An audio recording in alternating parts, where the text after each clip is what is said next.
en direct sur l'île Mode. Shalom à tous. On est très heureux de se retrouver avec le Rav Yosef Ben Shushan et surtout de se retrouver avec le Rav Kook, puisque l'étude de Moussar Avicha, on l'a un petit peu quitté pour Yom Ha'atzmaut, pour Shavuot. Et on continue donc Midat, je ne sais plus, mais on va parler de la Hanava en tous les cas. Et vous êtes cordialement invités à poser des questions au Rav Ben Shushan à tout moment pour qu'on ait un échange et une étude vivante. Toda Rabba Rav Ben Shushan, Mechavod. J'ai pas le texte encore. Tu me mets le texte? 2 secondes. J'ai la main. On n'a pas étudié Moussar Avicha, si je me trompe, depuis Purim. Le temps est venu de continuer notre étude assidue. La dernière fois, on s'était attardé sur le sujet de la Hanava. C'est-à-dire pour arriver à la compréhension parfaite de ce qui veut dire la sot nachat ruach liotzrenu, c'est-à-dire de servir Dieu dans l'intention de lui faire du nachat ruach, qu'on a l'habitude de mal traduire, de lui faire plaisir, comme si c'était un Dieu capricieux qui aime bien qu'on lui fasse plaisir. Mais on avait expliqué que nachat ruach, c'est une nation l'inchot. L'inchot, ça veut dire atterrir. Faire en sorte que le divin apparaisse dans ce monde. Et pour ce faire de manière optimale, eh ben, on a besoin d'un Hava.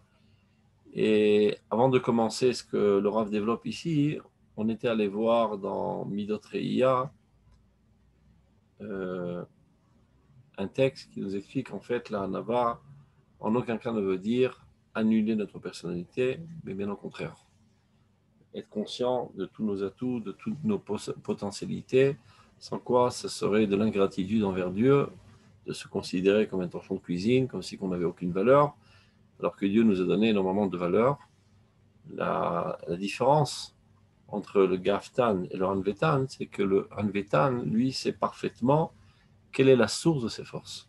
Il est conscient pertinemment de toutes ses forces, mais il sait les ramener à leur source qui est divine. C'est ce qu'on avait développé la fois précédente. Avant de commencer notre étude, j'avais oublié de le dire. Alors, Iratson, que notre étude soit pour la réussite de tous nos soldats, afin qu'ils réussissent à anéantir tous nos ennemis et qu'ils reviennent tous en bonne santé au sein de leur famille. Amen. Amen, amen. Et évidemment, la guérison de tous les blessés et consolation aux familles qui ont perdu leur chair. C'est la guerre, comme on dit, on n'y peut rien, c'est pas nous qui la cherchons. Il y a des enquiquineurs qui aiment bien la guerre, on est obligé de nous protéger. Alors, on était arrivé là. Veze Sha'amru Chazal, Be'avod Rabbi Natan, Al Moshe Rabbeinu alav hashalom be'anvato, Sheshlosha Mukeshrin Hem. C'est-à-dire, on essaie d'évaluer quelle était l'intensité de modestie de Moshe Rabbeinu. C'est-à-dire comment il se considérait en tant que lui-même, à ses yeux. Alors on dit qu'il y a 3 genres de personnes dans ce monde qui se considèrent de manière très, très dédaignable et méprisable. C'est ceux qui ont la maladie du shrine. Je ne sais pas comment on traduit exactement aujourd'hui en français shrine, c'est des boutons sur tout le corps avec du pu, etc. C'est quelque chose d'insupportable qui t'amène à un dégoût de toi-même. C'est insupportable. Et même dans cette maladie, il y a 3 niveaux de mal en pire. Et bien lui, il se considérait comme le pire des 3. Et lui, il se considérait moins que les 3 niveaux de maladie de Shrine. Vaïnou. C'est-à-dire, plus l'homme prend conscience du fait qu'en tant que tel, qu'en tant qu'individu, en tant qu'entité, il n'a aucune valeur. C'est-à-dire, si ça n'en tenait qu'à lui-même, il n'a aucune valeur. Et on vient de dire exactement le contraire, qu'on doit être conscient de nos valeurs, conscient de nos potentialités et de nos atouts. C'est vrai. Et donc c'est ce qu'il dit. C'est-à-dire toute la valeur qu'on a l'impression de voir en nous, eh ben, on n'en est pas la source. Tout provient de Dieu. C'est comme si que, je sais pas, une image sur l'écran se glorifiait d'exister. Ben, l'image qui a été projetée sur un écran, elle vient du projecteur qui la projette. Mais elle, en tant que telle, n'a pas de véritable réalité. Elle n'est que la projection de ce qui est projeté du film par le projecteur. Donc tout ce qui est en nous n'est que la projection des forces divines de notre pseudo-personnalité. C'est-à-dire il faut arriver à une conscience très très forte, pas seulement intellectuelle, mais un vécu constant, même au niveau du sentiment et des sens, constamment, que ma seule réalité est le divin qui est en moi. Et il n'y a rien d'autre. Il n'y a rien d'autre. Je ne peux m'octroyer rien du tout, de tout ce qui est en moi. Tout ce qui est en moi provient de Dieu. Et il n'y a rien d'autre. Vous y allez. Évidemment, quant à lui, c'est le summum de toute perfection, la plus grande, la plus redoutable. Asdiafrin, quand il arrive à cette prise de conscience, שורת השכל והיושר, שיפונה בהשתדלותו בעבור הטוב המגיע לו מצד שהוא מגיע לו. C'est-à-dire, une fois que tu as compris cela, tout ce qui est en moi, et je suis conscient de toutes les choses positives qui sont en moi, mais rien ne provient de moi, rien ne m'appartient, rien n'est véritablement à moi, et je me demande s'il y a un moi, Bichlal. Une fois que tu as bien compris, et encore je répète, il ne s'agit pas seulement d'une compréhension intellectuelle, mais d'un vécu très très fort, alors tu comprendras qu'il n'y a rien de plus idiot que de vouloir t'efforcer de te procurer du bien à toi-même. Ça veut dire chercher à combler tes propres volontés, comme si tu avais une volonté autre que la volonté de Dieu. Si j'ai une existence, cette existence, il faut bien qu'elle s'exprime. Elle a sa propre volonté. Donc, efforçons-nous toute la vie à essayer de satisfaire nos volontés propres. Le jour où tu comprendras que tu n'es que la projection du divin, donc, ta volonté ne peut être que la volonté de Dieu et rien d'autre. C'est vrai qu'on n'acquiert pas ce niveau en 2 minutes. Ça peut prendre une vie entière parfois, ou quelques dizaines d'années. Mais en fin de compte, on est obligé d'arriver à cette conclusion qu'il ne peut avoir une véritable volonté que lorsque je veux la volonté de Dieu, car mon essence n'est autre que Dieu. Je ne suis que la projection de Dieu. Et toute autre volonté que j'aurai est quelque chose de totalement imaginaire, qui n'existe pas. Donc je risquerais de courir toute ma vie après toutes sortes de désirs et de vouloir satisfaire toutes sortes de désirs qui ne mènent à rien. C'est une imagination qui n'existe pas. Vous y allez, on reprend. Oui, Taleo Hachalem et Tachlit Anirbad Vanora. Sans aucun doute, lui, Akadosh Baruch Hu, est la perfection, le summum de la perfection. Yafrin Shurchut Mishurat Asechel. Lorsqu'il comprendra ça, alors il comprendra que c'est totalement débile.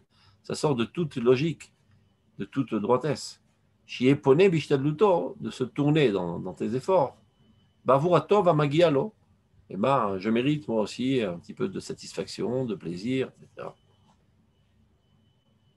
Mitzachu Magialo. כיוון שיש בזה נחת רוח לבורא יתברך, שכל התכלית והחפצים ראוי ומחויב שיהיו בטלים בערך התכלית הגדול והקדוש הזה שאין ערוך אליו. Alors il comprendra que tout objectif, toute finalité, tout objectif de tout désir doit être totalement annulé relativement à la finalité la plus grande, qui est inévaluable par son infinité, qui est d'accomplir la volonté de Dieu. Tous mes rêves, toutes mes aspirations, toutes mes volontés, tout ça c'est très sympa, mais très souvent, elles sont nées, donc on ne sait d'où, car en fait, mon moi le plus profond, le plus intime, le plus réel, n'est autre que le divin qui est en moi. Donc, ma volonté ne peut être autre que la volonté de Dieu. Et si je ne sais pas comment ça peut se faire, j'aurai une autre volonté que la volonté de Dieu, ben que je sache que je suis dans un monde imaginaire. Je suis en train de poursuivre quelque chose qui n'a aucune valeur, qui n'est même pas l'expression de ma volonté, puisque ma volonté étant l'expression de mon moi, et mon moi n'étant autre que la projection du divin, ne peut être que la volonté de Dieu. C'est-à-dire toute ma vie durant doit m'amener à cette compréhension qui finalement se traduira par une volonté intense de vouloir la volonté de Dieu et rien d'autre. Et toute volonté, automatiquement, je l'annule devant cette volonté de Dieu qui, elle, est infinie, est inestimable par sa grandeur. C'est clair? Je sais que c'est assez compliqué, mais il faut attacher ses ceintures. Rav, mais et avec le libre arbitre, il faut qu'il y ait la volonté de servir à Kadosh Baruch Hu pour tout ça, non? D'accord. S'il n'y avait pas de libre arbitre, je n'aurais aucun mérite. Il y a une possibilité de me laisser aller dans des rêves, dans des fantasmes, et je peux décider de vouloir ce que je devrais vouloir et qui est ma véritable volonté, en fait, qui n'est autre que la volonté de Dieu. On continue. Et Kol ma she'eda ze ha'emet yoter. C'est-à-dire, plus il comprendra cette vérité. Vous voyez que le Rav dit Kol ma she'eda ha'emet yoter. Bon, on vient de rencontrer cette donnée. Ça veut dire pour autant qu'on l'a compris. On est peut-être capable de la répéter dans un beau discours, mais ça ne veut pas dire encore que c'est profondément ancré dans notre conscience. La connaissance en Torah, ce n'est pas une accumulation de données dans la cervelle. La connaissance, c'est da'at. Et da'at, c'est chibour. C'est d'être totalement uni avec cela. Ça veut dire que c'est quelque chose de vécu profondément, que je n'ai pas besoin de m'efforcer artificiellement de retirer ça de ma mémoire. C'est une donnée constante que je vis avec moi. Comme je ne dois pas me rappeler de temps en temps avec qui, au fait, je suis marié. C'est avec celle-là ou avec celle-là? Da'at. Adam, Yada et travail Ishto. Il y a ma femme et il n'y a rien d'autre dans le monde. Je ne connais aucune autre. C'est une compagnie constante dans ma conscience, quoi que je fasse. De même, le divin qui se trouve avec moi. Et ben, quand on parle de connaissance, de ce qu'on est en train de parler maintenant, c'est une connaissance dans cette qualité de connaissance. Kol ma she'yoda yoter, yoda ze ha'emet yoter, ce n'est qu'alors que tu arriveras à la perfection de ta volonté, qui est c'est le summum de la perfection de la volonté humaine. Pas de m'obliger à vouloir parce que Dieu le veut. Je ne veux pas autre chose. Je veux le bien. Ça me casse les pieds de faire le bien, mais je n'ai pas le choix, il est plus grand que moi, je me soumets. Non, je ne suis pas encore à ce niveau. La sotte, retsono, kirtsono. Que ma volonté, de manière naturelle, aille vers la volonté de Dieu. Maintenant, plus je comprends cela, ça commence par la chokhma. C'est-à-dire, plus je comprends l'absurde qu'il y a en ayant une autre volonté que la volonté de Dieu, plus petit à petit, ceci arrivera en moi de manière naturelle. Quand je comprends, je répète, il faut répéter 100 000 fois pour intérioriser ce qu'on est en train d'étudier. Ce n'est pas si vous avez remarqué, ce pérec est le pérec le plus long du livre, car c'est le sujet le plus complexe. Le Rav va étaler la tartine comme il le faut, en sachant par avance et en disant en fin de compte, sachez qu'on a compris une goutte dans l'océan. Je comprends que mon existence n'est autre que la projection du divin. Comme l'exemple que j'ai donné, un film qui est projeté sur un mur. Bon, si l'image commençait à croire qu'elle a une existence en tant que telle, et n'est pas seulement la projection de l'être humain véritable qui est, disons, elle est l'ombre de cet être humain véritable qui a, je sais pas, un rayon de soleil derrière. Bon, il vit dans des fantasmes, cette ombre. La véritable existence, c'est l'homme. Il y a un rayon de soleil derrière lui, ça projette son ombre sur le mur. Et si l'ombre commence à croire qu'elle a une existence en tant que telle, elle vit dans des fantasmes. Elle doit être consciente du fait qu'elle n'est que la projection de cet homme. Maintenant, parallélisme, si je pense que j'ai une entité en tant que telle, je vis dans des fantasmes. Mon existence n'est que la continuité de son existence. Je suis la projection du divin dans ce monde. Une des volontés de Dieu apparaît sous forme de Yosef ben Shushan. Donc après, je comprendrai bien que cette existence a besoin aussi de s'exprimer en volonté. Donc elle ne peut pas être autre que la volonté de ce qui est projeté, du divin. Et si par mégarde, il s'avère que j'ai autre volonté, ben je dois savoir tout de suite que là, je ne suis pas dans l'existence. Je suis dans l'imaginaire. Ce n'est pas moi. Ce n'est pas l'expression de ma volonté, je ne sais pas d'où ça vient, en tout cas, ce n'est pas moi. Mon moi ne peut être, c'est-à-dire ma volonté ne peut être véritable la mienne que lorsqu'elle est la volonté de Dieu, qui est la véritable existence qui est projetée en moi. Plus je le comprends, petit à petit, de manière naturelle, instinctive, je dirais même, je fais tout le temps une shlila. J'annule tout ce qui n'est pas la volonté de Dieu. Je ressens que c'est du bidon. Ce n'est pas de la vérité. Je suis dans un monde imaginaire. On reprend, regardez dans le texte. Kol ma sheyeda ze haemet yoter. Plus il saura cette vérité de plus en plus approfondie. Yagia yoter leshlemut haratson. Il arrivera à la perfection de sa volonté, qui est sheye retzono mamash kirtzon kono. Que sa volonté soit parfaitement égale, totalement égale à la volonté de Dieu.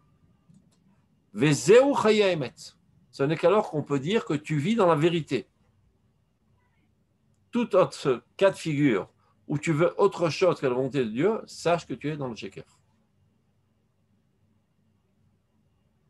Comme Shekatouv, qui motsaï matzachaim.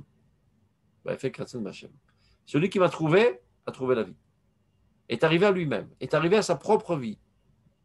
Ce n'est qu'alors qu'il exprime sa propre vie et pas une pseudo-vie qui pense être la sienne.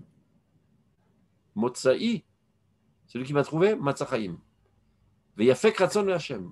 Et comment ça s'exprime? Il exprime la volonté de Dieu. Par sa propre volonté. Sa propre volonté veut la volonté de Dieu. Ce n'est pas qu'il s'efforce de manière artificielle. Il se courbe. Il s'incline devant la volonté de Dieu. Il veut la volonté de Dieu. Dayek, Shafakat Aratzon Hashem Zoachim. C'est-à-dire, ce qu'on retire de ce pasouk, c'est que l'expression de la volonté de Dieu, c'est ça la vie. Chaque fois que tu es en activité d'exprimer la volonté de Dieu, tu vis à 100%. Là, tu es vraiment dans les... Celui qui fait les mitzvot régulièrement, il est dans ce chemin alors? S'il le fait avec volonté et pas seulement de manière mécanique. D'accord. C'est clair? Se peut qu'il le fasse par habitude, par peur de la société, par peur de se ramasser une tarte, par peur d'aller à l'enfer. Il n'est pas encore. C'est déjà mieux que rien. On préfère quelqu'un qui n'assassine pas par peur de la police qu'un assassin. Mais ce n'est pas encore ce qui est souhaitable. On continue.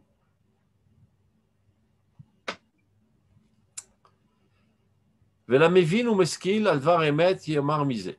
C'est-à-dire ceux qui sont capables de comprendre, ceux qui prouvent bien que c'est quelque chose de compliqué, c'est pour ça qu'il fait cette introduction. C'est-à-dire,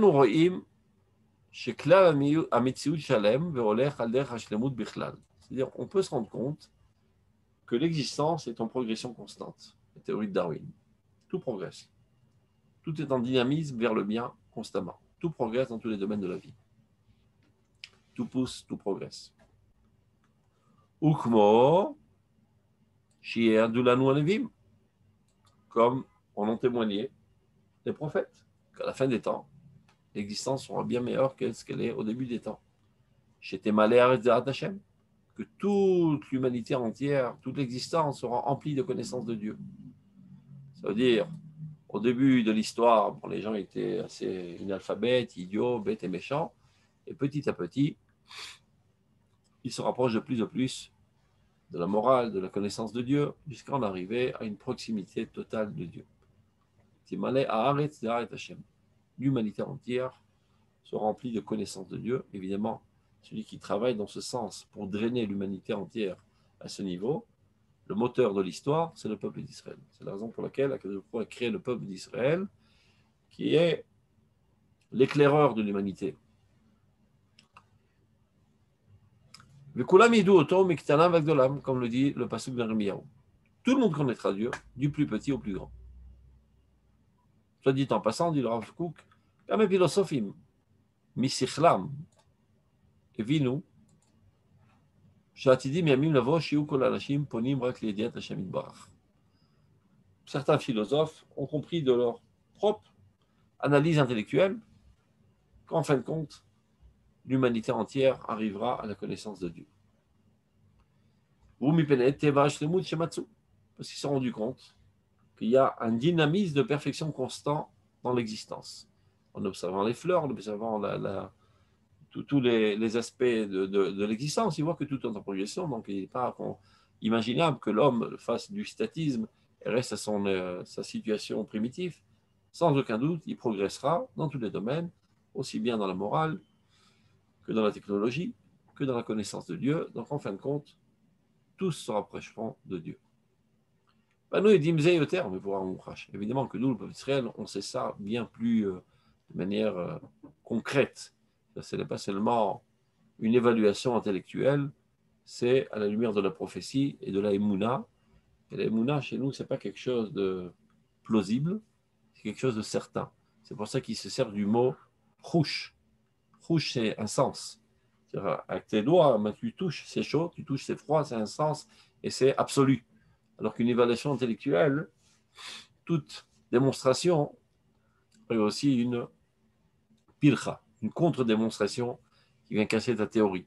Donc l'intellect, il est toujours plausible, c'est jamais à 100%. Alors que le chouch, le sens, il ne se trompe jamais. Tu peux pas te dire non, c'est pas chaud, c'est pas froid, j'ai pas mal, tu te reçois une claque, tu as mal. Tu peux pas faire de fric, tu as pas mal, tu as mal. Les sens, on ne peut pas les tromper. L'intellect, il peut se tromper. Ben, la émouna est au même niveau de certitude que le chouch. D'ailleurs, le Rav Kook, dans un de ses écrits, il appelle ça chouch émouna, le sens de la émouna. La émouna n'est pas une théorie à laquelle on adhère, ce qu'on appelle dans les autres religions la foi. Je veux bien croire ceci, je veux bien croire cela. La émouna, c'est la certitude que le divin se trouve en nous.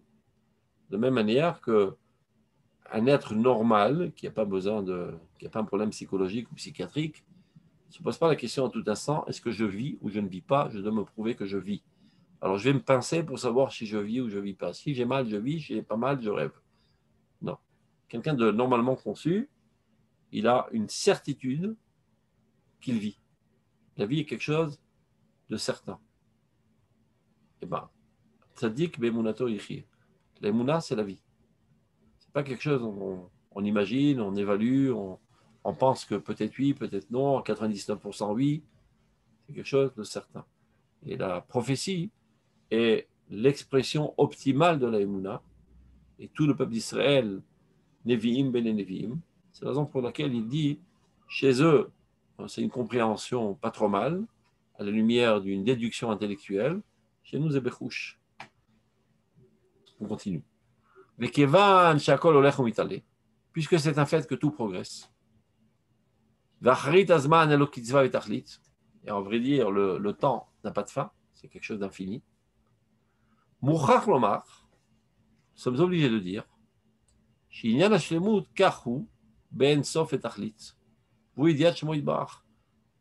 donc, puisqu'on est en progression constante, et puisque le temps ne terminera jamais, et bien la perfection aussi, elle est infinie.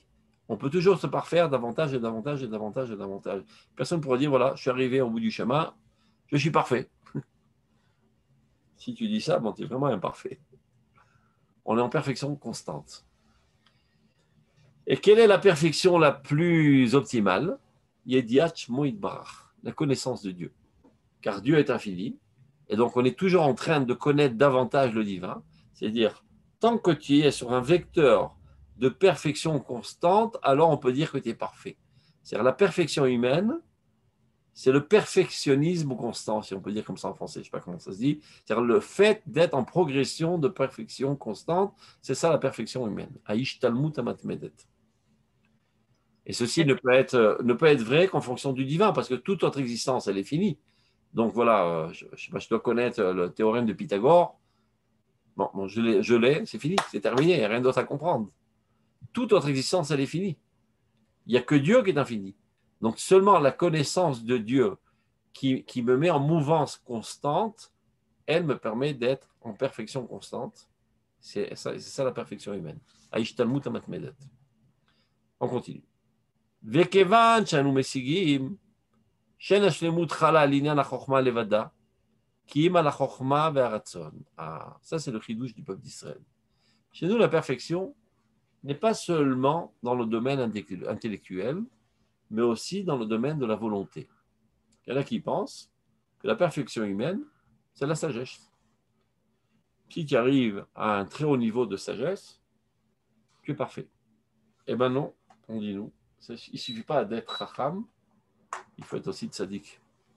Il ne suffit pas de connaître la vérité, encore faut-il vouloir bouillir à l'intérieur de volonté que cette vérité soit appliquée dans ce monde.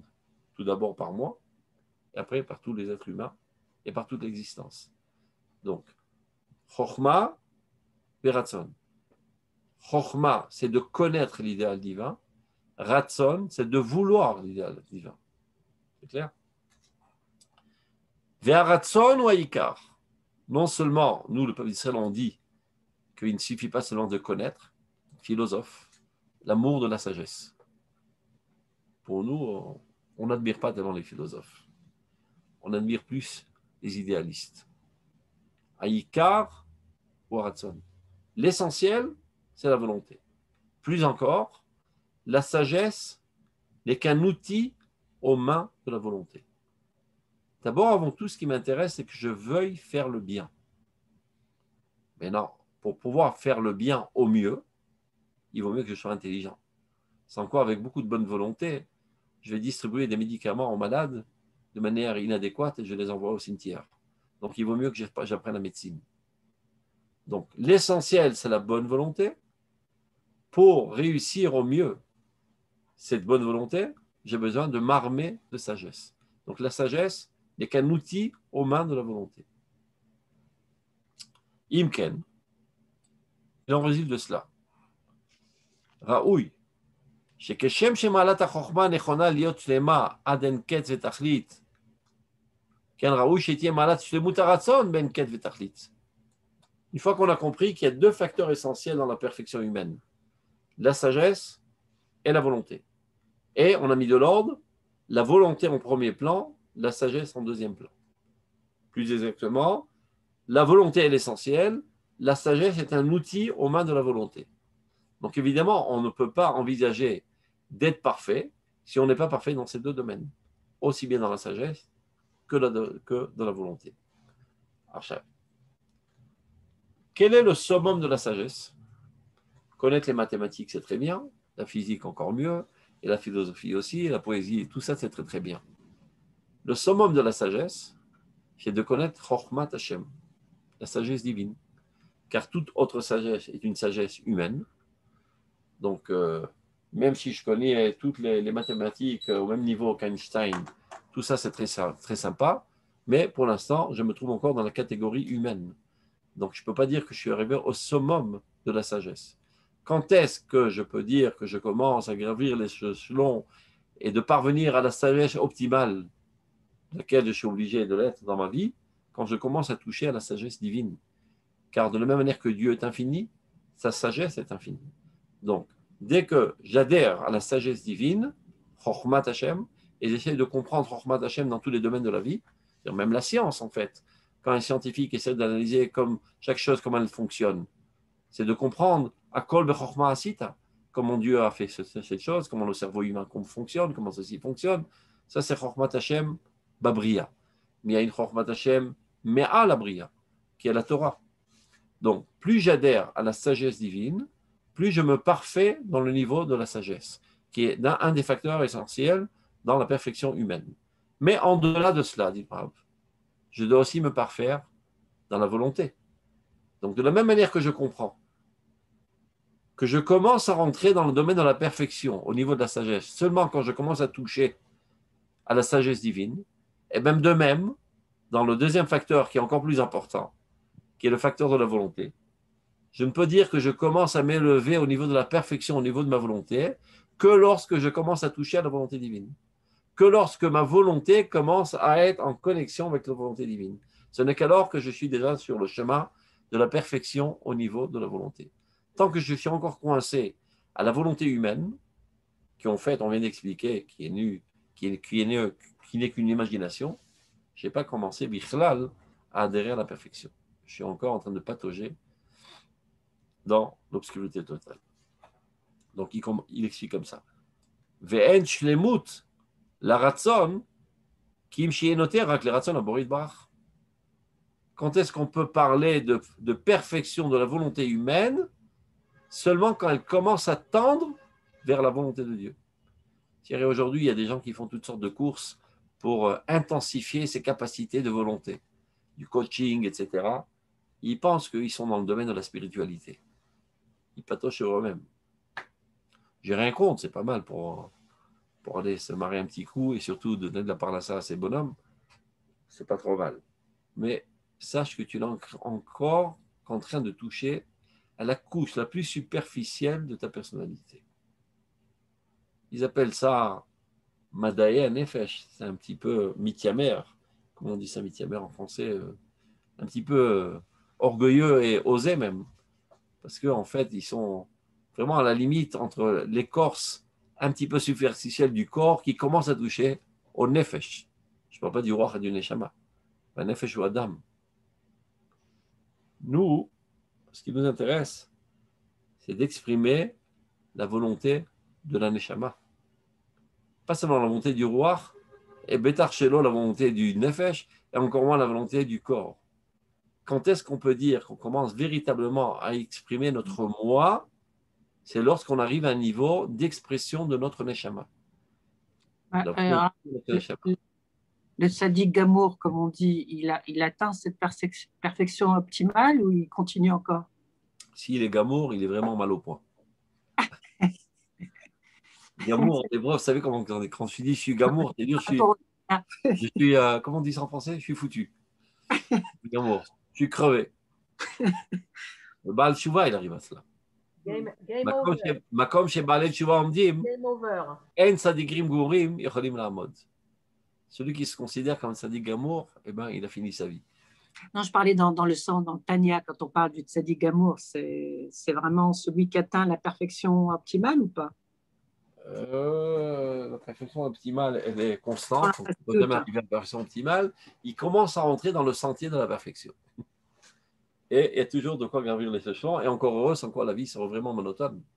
Si on te dit, voilà, madame, vous avez accompli votre mission. Donc, qu'est-ce que je fais? Pas de moi. Alors, qu'est-ce que je fais maintenant? Alors, encore heureux que l'arbre d'Hachem, c'est quelque chose d'infini, parce que Dieu est infini. Donc, on est toujours en train de courir après lui, et plus on s'approche, plus il s'évade. Parce qu'il est infini. Et donc, on a toujours du travail sur la planche. Top, on continue. Donc, on a compris de quoi il s'agit. Donc, je récapitule vite fait, parce que c'est un sujet assez délicat.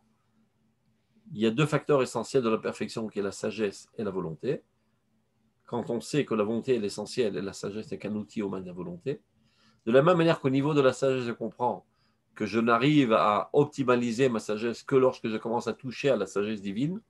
Toutes les sciences humaines sont très importantes et indispensables pour la construction de ma personnalité, mais ceci ne sont que les fondations de ma personnalité.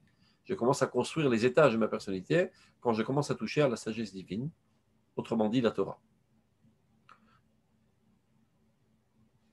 Comme je l'ai dit précédemment, la science aussi est la sagesse divine.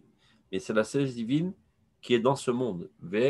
En chadash tachat hashemesh. C'est-à-dire, il n'y a rien de neuf sous le soleil. Le fait qu'on a l'habitude de dire des inventions scientifiques, c'est un mensonge, il n'y a aucune invention scientifique, il y a des découvertes scientifiques.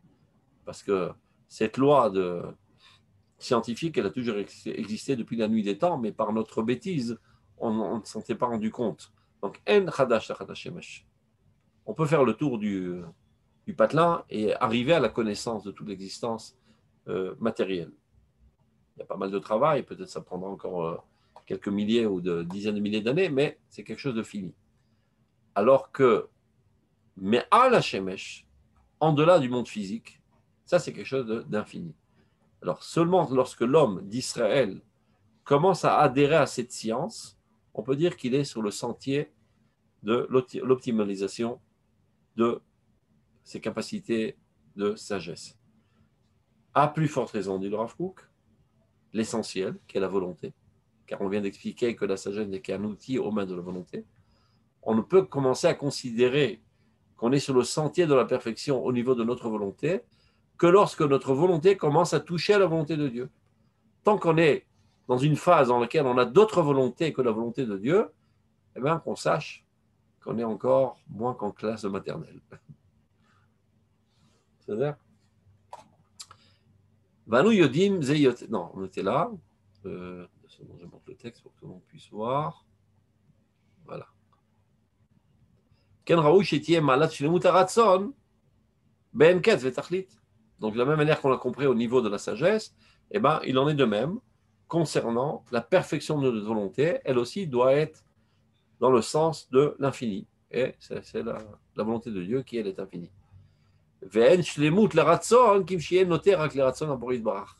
Quand est-ce qu'on veut parler de perfection de la volonté humaine?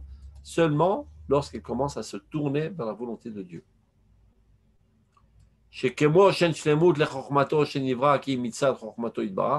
Bon, il répète parce que ce sont des sujets assez durs à comprendre, donc il fait des révisions avec nous. De la même manière qu'on ne peut parler de perfection de la sagesse de toute créature que lorsqu'elle adhère à la Chokhmah d'Akadosh Baruch Hu, de la même manière, notre volonté ne peut rentrer dans le vecteur de la perfection que lorsqu'elle adhère à la volonté de Dieu. Ce cas-là, c'est clair, on peut continuer? Pas de questions? Ça me paraît bizarre qu'il n'y ait aucune question. C'est difficile de poser des questions. Au contraire. Non, mais je veux dire, c'est difficile déjà de visualiser ce que vous dites, donc les questions viendront après.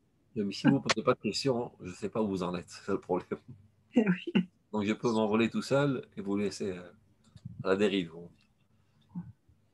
On pose des questions, on a juste le message au niveau des questionneurs. Je veux dire, on a une volonté humaine, elle vient d'où finalement? De Dieu. Mais des fois, elle sort des rails. Ça veut dire, je donne un exemple pour expliquer ce que vous dites. Je suis assoiffé de Dieu. Mais n'ayant pas étudié, je traduis ça, je suis assoiffé de boire un verre de Coca-Cola. En pensant qu'en buvant un verre de Coca-Cola, ça va étancher ma soif. Parce que c'est ce qu'on m'a appris dans ce monde. Quand il te manque quelque chose, tu ressens un vide, on va boire un pot. Et voilà que j'ai bu un pot et j'aurai sur ma soif. Donc l'origine de cet élan, il était vers Dieu. Mais il a mal tourné en route par idiotie. C'est pour ça qu'on a besoin, comme outil de la sagesse, pour pouvoir voir comment satisfaire la volonté. La sagesse nous apprend comment étancher notre soif, comment exprimer et comment réaliser notre véritable volonté. Je suis assoiffé de l'éternité. Je voudrais vivre éternellement.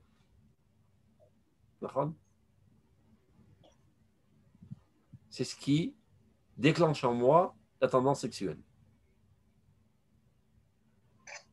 Car ma continuité en chair et en os dans ce monde-ci, c'est ma progéniture. Donc l'origine sainte et haute de la tendance sexuelle, c'est l'amour de l'éternité. Et vous voyez bien que parfois, cette tendance sexuelle, elle ne met pas au monde des enfants. Elle va vers la prostitution, elle peut aller vers l'homosexualité. Elle a mal tourné en route. Son essence première, le déclencheur premier, c'est cet amour de l'éternité, cet amour de Dieu, et voulant être avec Dieu pour toujours. Parce que c'est un scandale d'arrêter en route. On s'est habitué malheureusement à ce scandale mondial. Un beau jour, voilà, mon papa il est mort. Je le jette dans un trou, salut papa, c'est fini. C'est quoi cette histoire? C'est un scandale. C'est un scandale. Il y a une créature là, humaine, avec de la vie, des volontés, et énormément de biens, etc. Et un beau jour, ça s'arrête. Comment ça? C'est un scandale. Ouais, malheureusement, on s'habitue à tout. L'homme a été créé pour vivre pour l'éternité, normalement. Top. Bon, je ne peux pas continuer ici pour l'instant. Alors, je continue avec ma progéniture. Kara de Aboua, le fils est la jambe de son fils, de son père. C'est la continuation de son père. Et c'est ce qui donne la volonté de mettre au monde. Ouais, mais on voit bien que cette volonté, qui a une source très très haute, des fois elle tourne très mal. Elle tombe dans les saletés les pires, les plus puantes de ce monde, qui détruit tout le monde. Ou bien, vu que je suis amoureux de l'éternité, et que je me rends compte qu'à un certain moment, je vais disparaître. Donc je veux laisser une progéniture. Et parfois, je me dis, tu sais, moi, je ne resterai pas, mais mes biens resteront. Oui, bien, je suis parti, mais ma maison le reste. J'ai construit des bâtiments, toutes sortes de trucs. Il reste après moi. Bon, ce n'est pas pour l'éternité, mais c'est encore quelques centaines d'années. Parfois, un bâtiment, il peut tenir la route. C'est ce qui donne en moi cette envie de m'approprier des biens, d'accaparer des biens. Donc, cette tendance dans l'homme de vouloir s'approprier un maximum de biens découle de l'amour de l'éternité. Oui, mais est-ce que toujours elle va dans ce sens? Des fois, il est tellement amoureux des biens qu'il dévalise une banque et qu'il assassine des gens pour avoir des biens. C'est un voleur, un assassin. Donc, à l'origine, c'était quelque chose de très haut et de très pur et de très saint même, qui a mal tourné en route. Donc, il n'y a aucune volonté humaine qui a sa source négative. Toutes les volontés humaines proviennent de la volonté divine, étant lui-même la projection du divin, donc ça ne peut pas être quelque chose de négatif. Tout est haut et saint et pur à son origine. N'ayant pas de sagesse, je ne sais pas comment le traduire. On m'a bourré le crâne avec toutes sortes d'idioties. Je ressens un vide. On va boire un pot. On va s'éclater. On va se saouler la gueule. C'est comme ça qu'on m'a appris à vivre dans ce monde idiot. La Torah m'explique comment réaliser cette volonté profonde de manière... C'est clair? Ouais. Continuons. וכן הכופרים, אומרים מציאות חומר קדום. J'ai sauté quelque chose, je pense, non? Ah, voilà, on en était là. Donc tout ça est fondé sur la compréhension que Dieu est à la source de tout et qu'il n'y a pas d'autre existence que le divin. En od milvado. Donc il a tout précédé et un beau jour il a créé toutes sortes de créations. Il a créé ce monde, il a créé les astres, il a créé les hommes, etc. Mais sachez qu'il y a certains philosophes qui prétendent que ce n'est pas tout à fait exact. En fait, Dieu a toujours coexisté avec la matière. La matière a toujours existé, Dieu n'a fait que graver, sculpter la matière. Il y avait une matière première, après il a gravé de ça une boule, il a fait la terre, d'autres il a fait des astres, il a fait des hommes. Ah, donc si tu dis, selon la kfira des philosophes, en fait, tu n'es pas la création de Dieu et donc la projection de Dieu, tu es la continuité d'une matière première qui a toujours existé. Alors il se peut que tu aies une autre volonté que la volonté de Dieu. Parce que cette matière première, elle aussi, elle a le droit de s'exprimer. Elle a son existence propre, donc elle a son expression volontrice ou volontaire propre. Donc on pourrait envisager qu'il y a deux volontés parallèles et différentes. La volonté de Dieu et la volonté de la matière et de mon être. C'est ce qu'il est en train de dire. Regardez, Iné. Si on considérait comme ces philosophes que l'existence matérielle a toujours existé, comme l'erreur de certains philosophes. On n'aurait jamais pu arriver à la perfection de la volonté, c'est-à-dire de l'amener à la volonté divine. Par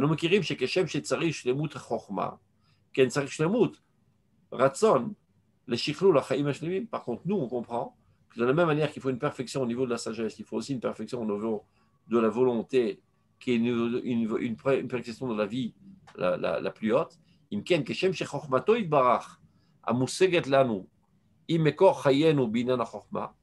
chaque fois qu'on perçoit la sagesse divine pour nous, ben c'est notre source de vie, c'est-à-dire notre sorte alimentation de vie constante, c'est en adhérant à la sagesse divine. Kenu retsono mekor achaim binyan haratzon.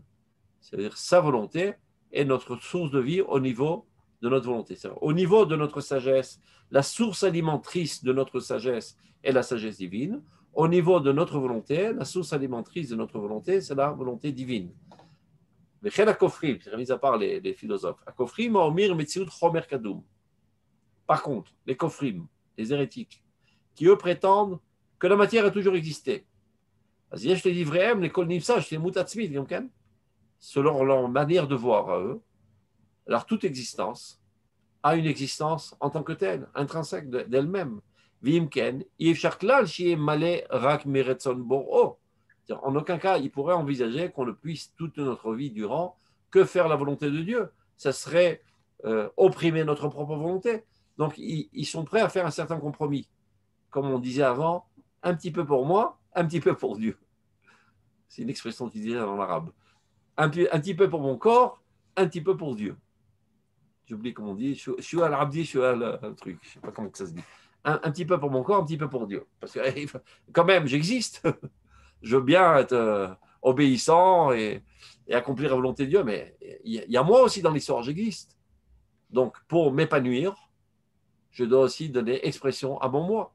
Ceci est fondé sur l'erreur de croire que je suis la continuité de cette matière première qui a toujours existé et donc qui a le besoin aussi d'exister et de s'exprimer.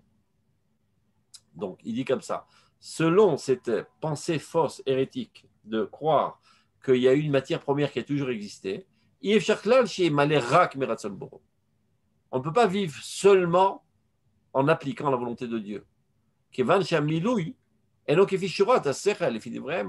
Car accomplir la volonté de Dieu, c'est quelque chose d'irraisonnable parce que ça opprime, ça éteint la volonté de cet individu qui a une essence en tant que telle.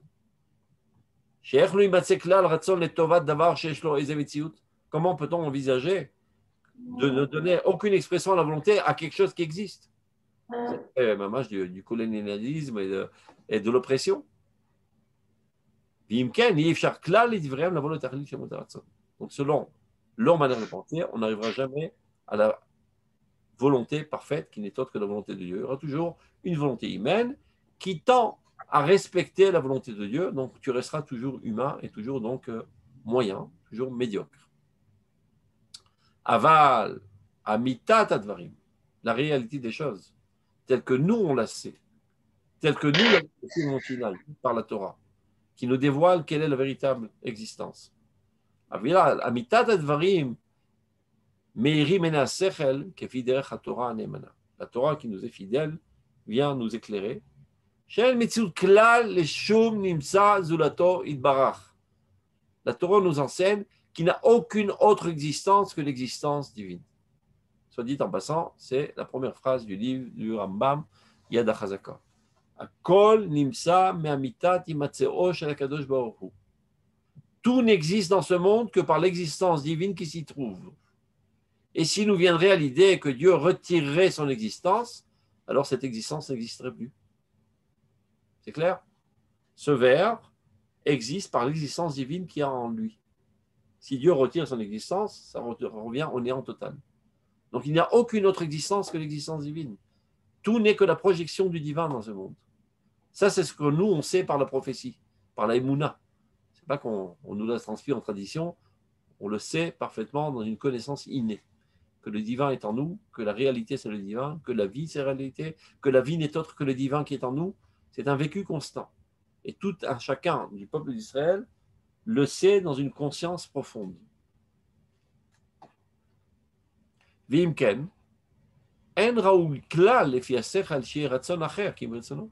fois qu'on a compris cela, de manière logique, on en arrive à la conclusion qu'il ne peut avoir une autre volonté que la volonté de Dieu. Il ne peut avoir à l'homme une véritable volonté qui exprime son moi que lorsqu'elle est totalement identique à la volonté de Dieu.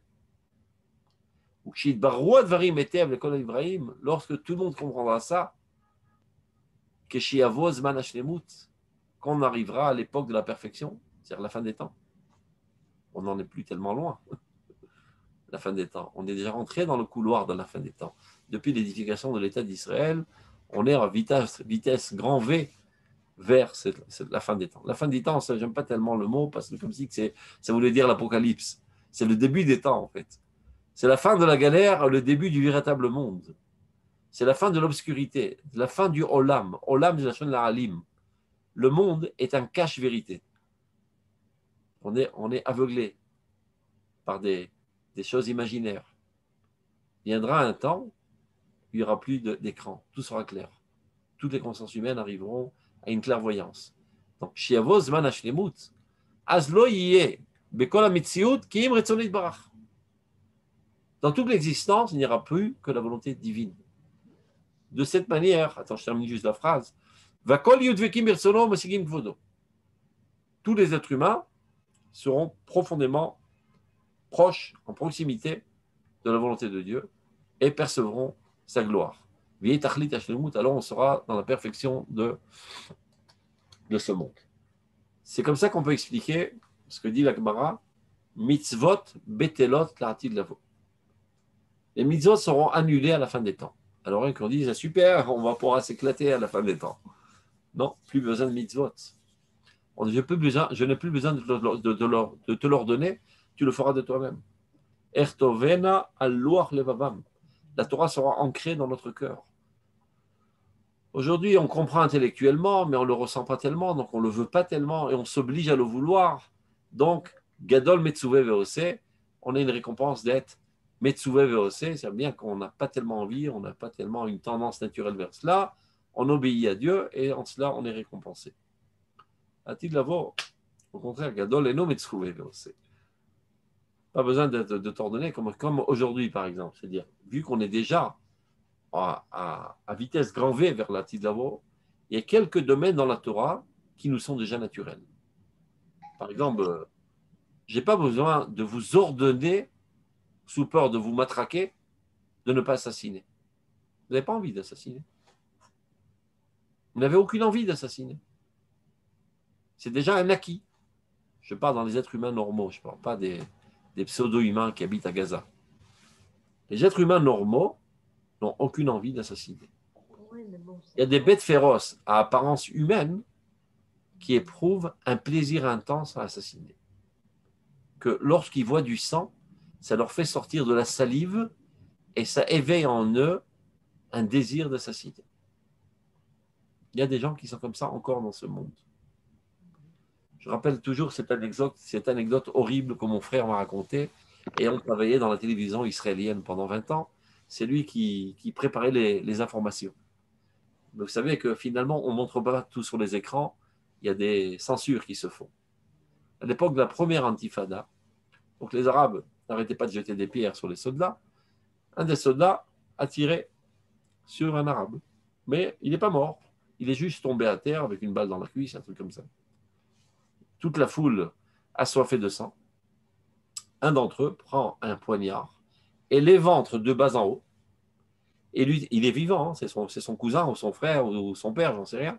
Il éventre comme ça de bas en haut, alors qu'il était allongé au sol.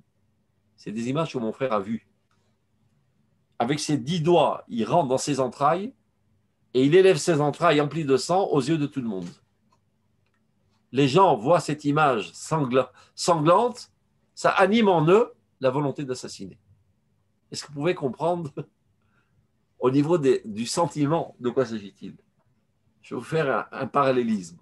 Vous rentrez, je ne sais pas, dans une salle, il y a sur la table du poulet rôti et des frites et de la viande en grillade, et bien ça vous met en salive, ça vous donne envie de manger. Et bien c'est exactement comme ça dans ces êtres, dans ces sous-êtres humains. Lorsqu'ils voient du sang, ça déclenche en eux une volonté d'assassiner. Donc, Baruch Hashem, la quasi-totalité de l'humanité n'est plus à ce niveau, grâce au peuple d'Israël, grâce à la Torah qui a été propagée par le peuple d'Israël. Donc, on est déjà profondément dans le La'atid Lavo. Il y a pas mal de domaines dans lesquels on est déjà pur. On n'a pas besoin de s'obliger artificiellement à ne pas faire le mal. On a une tendance naturelle vers le bien déjà. Et un dédain, et un mépris, et un dégoût, et un écart du mal. Donc, petit à petit, toutes les mitzvot seront comme ça, de manière naturelle. Et c'est ça l'intention profonde de Chazal quand ils ont dit mitzvot betelot latid lavo. Car la volonté divine découlera de nous de manière naturelle, car c'est notre volonté, à vrai dire. C'est clair? Donc, je vois qu'on arrive à 7 heures et je n'ai pas envie d'empiéter. Je vois, on s'arrête. Donc, on va faire ces 3 dernières lignes, comme ça on saura où commencer la prochaine fois. Imken. Yesod abriya veshlemuta talui veshlemuta anava. Non, on arrête là parce que c'est un nouveau sujet. On en parlera la semaine prochaine. Moi, j'ai une petite question avant qu'on... Bien. Très bien. Comment, enfin moi je trouve ça un peu difficile. Comment accéder à la volonté divine quand on sait que Akadosh Baruch Hu a créé le Yetzirah? Donc il y a quelque chose que cette notion de perfection et le Yetzirah, c'est pas un salaud, c'est un ange. Quand on dit à un petit enfant, tu es un ange, mon fils. Ouais. C'est un ange, c'est un envoyé de Dieu qui veut notre bien et qui cherche notre bien. C'est un prof de maths qui vous apprend à sauter en hauteur. Donc, il vous met la barre à 1 mètre. Une fois que vous avez réussi à sauter la barre à 1 mètre, il la met à 1,10 m. Ce n'est pas parce qu'il veut vous faire tomber, c'est parce qu'il veut vous apprendre à sauter plus haut. Donc, son rôle, c'est de vous donner tout le temps des challenges pour optimaliser votre potentiel. Parce que, vous comprenez, si vous êtes à l'Yeshiva en train d'étudier la Torah toute la journée, vous n'avez pas l'occasion de voler. Mais si vous êtes dans le commerce, et qu'il y a toutes sortes de crapules qui volent autour de vous, et vous gardez votre droitesse, ou droiture, je ne sais pas comment on dit, je me cours toujours, corrigez-moi, on dit droiture ou droitesse, donc, peu importe. Voiture. Comme voiture, voiture. Donc, si vous gardez votre droiture, alors là, votre potentialité de droiture est mise à l'œuvre. Donc, si vous n'étiez pas dans ce bain de possibilité de fauter, cette potentialité de droiture aurait été dans un état latent. Donc, qu'est-ce que fait Dieu? Pour mettre à l'œuvre toutes nos potentialités, il nous met tout le temps dans des situations galéreuses dans lesquelles on a une possibilité de fauter et on décide de ne pas fauter, et c'est comme ça qu'on enjambe la barrière.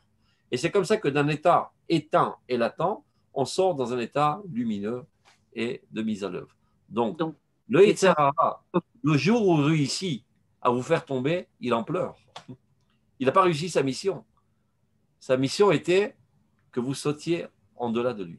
Il s'appelle Mirchol, le Yetzirah, marqué dans la Gemara. C'est une entrave. Mais il n'est pas une entrave pour vous faire tomber, une entrave pour vous faire sauter. Nisayon, qui veut dire, comment on dit ça en français, Nisayon? Épreuve. Une épreuve. C'est Melachon, Lenasot, qui veut dire élever. Élevé, oui. C'est clair? Portez-vous bien. Shabbat Shalom. À la semaine prochaine. Shabbat Shalom. Shabbat Shalom. Toda Rabba Rav. Merci pour les questions et les réponses. C'était très... S'il y avait 10 fois plus, j'aurais été plus content, mais c'est pas grave. Shabbat Shalom.